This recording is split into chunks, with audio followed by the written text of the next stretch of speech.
வணக்கம். கேட்டுக்கொண்டிருக்கும் நேயரான உங்களுக்கு ஒரு சிறப்பான உற்சாகமான வரவேற்பு. இன்னைக்கு நாம ஒரு ரொம்பவே ஆழமான உரையாடலை முன்னெடுக்க போறோம். ஆமாம். இன்னைக்கு நாம எடுத்துக்கிட்ட மூலக்கட்டுரை ஆம், அத்தியாயம் 9 நவீன பெண்ணியம் குறித்த எனது கேள்விகள் அப்படிங்கிற ஒரு பதிவு. சரியா சொன்னீங்க. இந்த ஆழமான விவாதத்துக்குள்ள முழுமையா போறதுக்கு முன்னாடி நேயர்களான உங்களுக்கு ஒரு முக்கியமான விஷயத்தை நாங்க தெளிவுபடுத்திடணும். கண்டிப்பா. இது ரொம்ப அவசியமான ஒண்ணு. ஏன்னா தலைப்ப பார்த்தாலே பலருக்கும் ஒரு ஐடியா வந்திருக்கும். ஆமா, அதாவது இந்த கட்டுரையில இருக்கிற கருத்துக்கள் அரசியல் ரீதியாவோ இல்ல சமூக ரீதியாவோ ரொம்பவே சர்ச்சைக்குரியதா இருக்கலாம். அதனால தொகுப்பாளர்களாகிய நாங்க எந்த ஒரு பக்கமும் சாயல அப்படிங்கறத ரொம்ப வெளிப்படையா சொல்லிக்கிறோம். முற்றிலும் உண்மை. நாங்க இந்த கட்டுரையில வர கருத்துக்களை எந்த வகையிலும் ஆதரிக்கவும் இல்ல, அதே சமயம் எதிர்க்கவும் இல்ல. கரெக்ட். ஆசிரியர் என்ன சொல்ல வர்றார், அவரோட சிந்தனைகள் என்ன அப்படிங்கறத அப்படியே உள்ளபடி ரொம்ப நடுநிலையா உங்களுக்கு தொகுத்து வழங்குறது மட்டும்தான் எங்களோட நோக்கம். இத கேட்டுட்டு உங்களுக்கான முடிவுகளை நீங்களே சுயமா எடுத்துக்கலாம். சொல்லப்போனா கட்டுரை ஆசிரியரே ஆரம்பத்துல ஒரு விஷயத்த ரொம்ப வெளிப்படையா ஒத்துக்கிறார். அவர் என்ன சொல்றாருன்னா, இந்த கட்டுரை எனக்கு மட்டும் இல்ல, வாசிக்கிற உங்களுக்கும் சர்ச்சைக்குரியதாக இருக்கலாம் அப்படிங்கிறார் இல்லையா? அதேதான். இத அவர் ஒரு குற்றச்சாட்டா முன்வைக்கல. தன் வாழ்நாள்ல பார்த்து பழகிய பெண்ணியம் அப்படிங்கிற சொல்லும் அதோட நோக்கமும் காலப்போக்குல எப்படி மாறி வந்திருக்கு அப்படிங்கறத பார்த்து அவருக்குள்ள எழுந்த கேள்விகளைத்தான் அவர் இங்கே பதிவு செஞ்சிருக்கார். இது எந்த ஒரு சமூக மாற்றத்தையும் நாம ஒரு விமர்சன கண்ணோட்டத்தோட அணுகணும் அப்படிங்கறத காட்டுது. சரியா சொன்னீங்க. அவர் தொடங்குற விதமே ரொம்ப வித்தியாசமா இருக்கு. அதாவது பெண்ணியத்தை அவர் இயற்கையோடு ஒப்பிடுறார். இயற்கைக்கும் பெண்ணியத்துக்கும் ஒரு முடிச்சு போடுறார். ஒரு காலத்துல இயற்கை எவ்வளவு தூய்மையானதா, மனித குலத்தோட வளர்ச்சிக்கு இன்றியமையாததா இருந்ததோ அதே மாதிரி தான் பெண்ணியமும் இருந்ததுன்னு அவர் சொல்றார். ஆனா இப்போ மனிதர்களோட சுயநலத்துக்காகவும் அவங்களோட வசதிக்காகவும் இயற்கை எப்படி மாசடைஞ்சு போச்சோ, ஆமா, அதே போல இரட்டை நிலைப்பாடுகளால பெண்ணியமும் மாசடைஞ்சிடுச்சா அப்படிங்கிற ஒரு மிகப்பெரிய கேள்வியை அவர் முன்வைக்கிறார். இந்த இடத்துல தான் அவர் ரொம்ப முக்கியமான ஒரு தர்க்கத்தை கொண்டு வர்றார். அதுக்கு அவர் பயன்படுத்துற வார்த்தை தேர்ந்தெடுக்கப்பட்ட சமத்துவம். தேர்ந்தெடுக்கப்பட்ட சமத்துவம், அதாவது செலக்டிவ் ஈக்குவாலிட்டி. ஆமா, அது என்ன தேர்ந்தெடுக்கப்பட்ட சமத்துவம் அப்படின்னா, ஒரு பக்கம் ஆண்களுக்கு நிகரான சம உரிமைகளை கேட்கறது, ஆனா அதே சமயம் தங்களுக்கு சாதகமா இருக்கிற இடங்கள்ல மட்டும் பெண்களுக்குரிய சிறப்பு சலுகைகளை சார்ந்திருக்கிறது. இது எப்படி சரியானதா இருக்க முடியும்னு அவர் கேட்கிறார். கண்டிப்பா. உண்மையான சமத்துவம் அப்படிங்கிறது எந்த ஒரு பாலினத்துக்கும் எந்த சிறப்பு சலுகைகளும் இல்லாம சம உரிமை மற்றும் சம பொறுப்புகளை கொண்டிருக்கணும்னு அவர் ஆழமா பகுப்பாய்வு செய்றார். உரிமைகளை மட்டும் கேட்டுட்டு பொறுப்புகளை தட்டி கழிக்கிறது உண்மையான சமத்துவமா இருக்க முடியாது இல்லையா? இதுக்கு அவர் காட்டுற உதாரணங்கள் நம்மள நிஜமாவே ரொம்ப சிந்திக்க வைக்குது. ஆமா, அவர் அந்த கடினமான வேலைகளை பத்தி பேசுறார். இப்ப ராணுவம், பாதாள சாக்கடை சுத்தம் செய்யறது, இல்ல ரொம்ப கடினமான உடல் உழைப்பு தேவைப்படுற வேலைகள் இருக்கு பாத்தீங்களா? அங்கெல்லாம் ஆண்களுக்கும் பெண்களுக்கும் உயிரியல் வேறுபாடுகள் இருக்கு அப்படிங்கறத இந்த சமூகம் ரொம்ப ஈஸியா ஏத்துக்குது. ஆமா, அங்க யாரும் போய் சரிபாதி இடஒதுக்கீடு வேணும்னு கூட போராடுறதில்ல. ஆனா இந்த மென்பொருள் துறை, குளிரூட்டப்பட்ட அலுவலகங்கள்ல இருக்கிற உயர் பதவிகள்னு வரும்போது மட்டும் முழுமையான சமத்துவம் வேணும்னு கேட்கறது ஏன் அப்படின்னு அவர் கேள்வி எழுப்புறார். இது ரொம்ப நியாயமான கேள்விதான் அவரோட பார்வையில. கஷ்டமான வேலைகள்ல இயற்கை வேறுபாடுகளை காரணம் காட்டிட்டு வசதியான வேலைகள்ல மட்டும் சம உரிமை கேட்கறது நிஜமான சமநிலையா? அல்லது தங்களுக்கு தேவையானதை மட்டும் தேர்ந்தெடுத்துக்கிற ஒரு வசதி சார்ந்த நிலைப்பாடான அவர் கேட்கிறார். இந்த தர்க்கத்தை வச்சுக்கிட்டு அவர் அடுத்ததா ஆணாதிக்கம் அப்படிங்கிற வார்த்தைக்கு ஒரு புதிய பார்வையை கொடுக்கறாரு. ஆமாம், பேட்ரியார்ச்சி அப்படிங்கிற அந்த வார்த்தையை நாம ரொம்ப சாதாரணமா பயன்படுத்திடுறோம். ஆனா அவர் கேட்கறது நிஜமாகவே இந்த சமூகத்தை இயக்கிறது யார் அப்படிங்கறது தான்.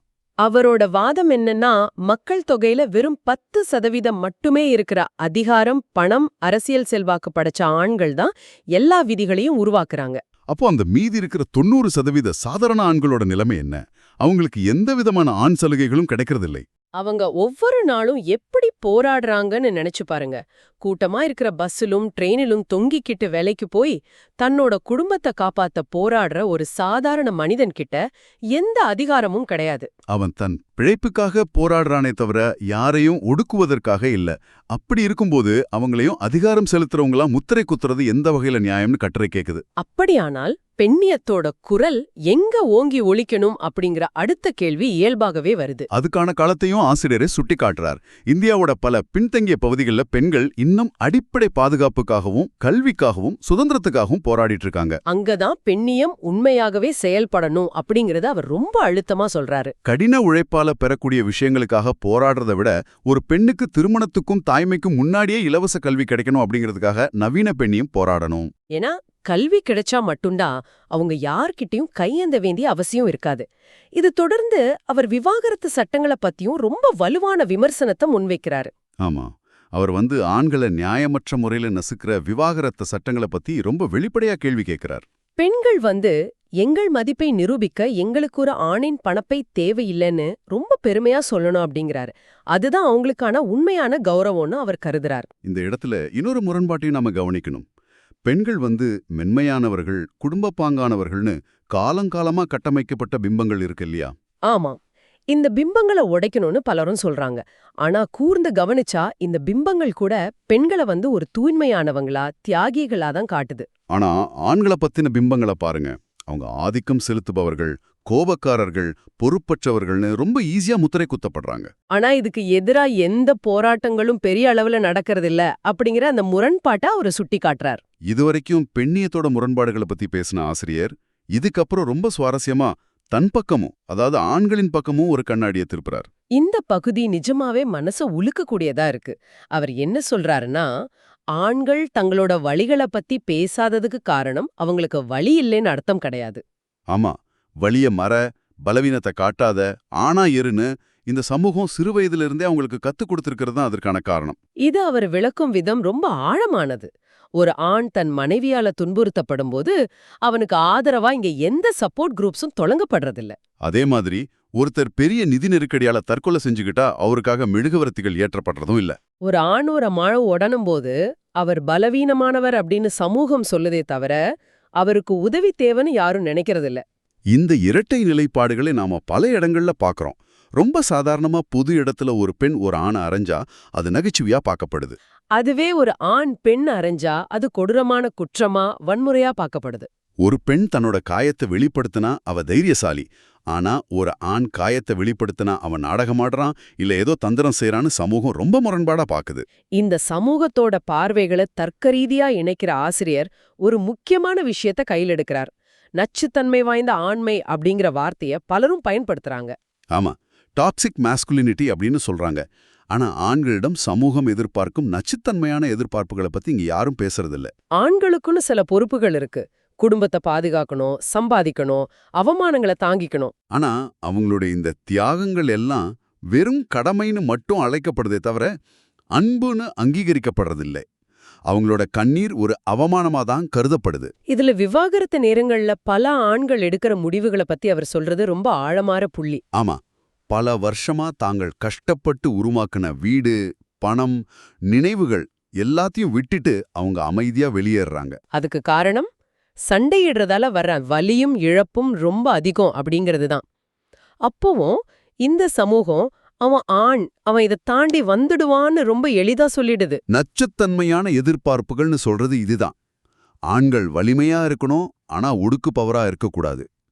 உணர்ச்சிகரமா இருக்கணும், ஆனா பலிவீனமா இருக்கக்கூடாது. வாழ்க்கையில வெற்றி பெறணும், ஆனா ஒருபோதும் சோர்வடையக்கூடாதுன்னு சாத்தியமற்ற எதிர்பார்ப்புகளை சமூகம் அவங்க மேல திணிக்குது. ஆக மொத்தத்துல சாதாரண மனிதன் அப்படிங்கிறவன் ஒடுக்குபவன் இல்ல, அவனும் கண்ணுக்கு தெரியாத காயங்களை சுமக்கிற ஒரு பலிக்கடா அப்படிங்கிற ரொம்ப ஆழமான கருத்தை ஆசிரியர் முன்வைக்கிறார். இது எல்லாம் வச்சு பார்க்கும்போது ஆசிரியரோட பார்வையில உண்மையான சமத்துவம்னா என்ன அப்படிங்கறத நாம ரொம்ப தெளிவா புரிஞ்சுக்க முடியுது. அந்த உண்மையான சமத்துவத்தை அவர் எப்படி வரையறுக்கிறார்னா, ஒரு பெண் இரவுல தனியா நடக்க பயப்படக்கூடாது, அதே போல ஒரு சிறுவன் தன் அறையில தனியா உட்கார்ந்து அழவும் பயப்படக்கூடாது. ரொம்ப அற்புதமான வரிகள்.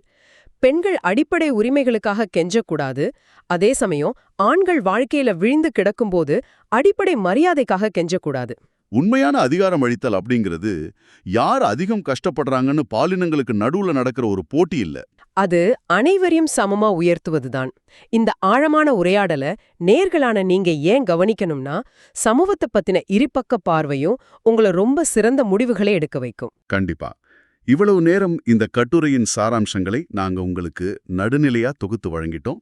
இப்போ இந்த விவாதிக்கப்பட்ட மூலக்கட்டுரையில இல்லாத, ஆனா இந்த உரையாடலை தொடர்ந்து நீங்க சுயமாக சிந்திக்க வேண்டிய ஒரு ஆழமான கேள்வியை கேட்டு நான் நிறைவு செய்ய விரும்புறேன். நேயர்களுக்கான அந்த இறுதி சிந்தனை என்னன்னு சொல்லுங்க. நாளைக்கு இந்த சமூகம் பாலினம் சார்ந்த எதிர்பார்ப்புகள் அனைத்தையும் சுக்குநூறாக உடைத்தெறிந்து விட்டது என்று வைத்துக்கொள்வோம். பல நூற்றாண்டுகளாக நாம் பழகிப்போன அந்த பட்டங்கள் மற்றும் முத்திரைகள் இல்லாமல் வலிமை மற்றும் பலவீனம் ஆகியவற்றை நாம் மனிதர்களாக எப்படி புதிதாக வரையறுப்போம்? இது ஒரு மிகப்பெரிய கேள்விதான். எந்த ஒரு லேபிளும் இல்லாத உலகத்துல பலம்னா என்ன, பலவீனம்னா என்ன? ஆமாம், இது பற்றி கொஞ்சம் சிந்தித்துப் பாருங்கள். ஒரு புதுமையான கோணத்தில் உங்கள் சிந்தனைகள் விரியட்டும். மீண்டும் ஒரு அற்புதமான ஆழமான விவாதத்தில் உங்களை சந்திக்கும் வரை உங்களிடமிருந்து விடைபெறுகிறோம். நன்றி. நன்றி. சிந்திப்போம்.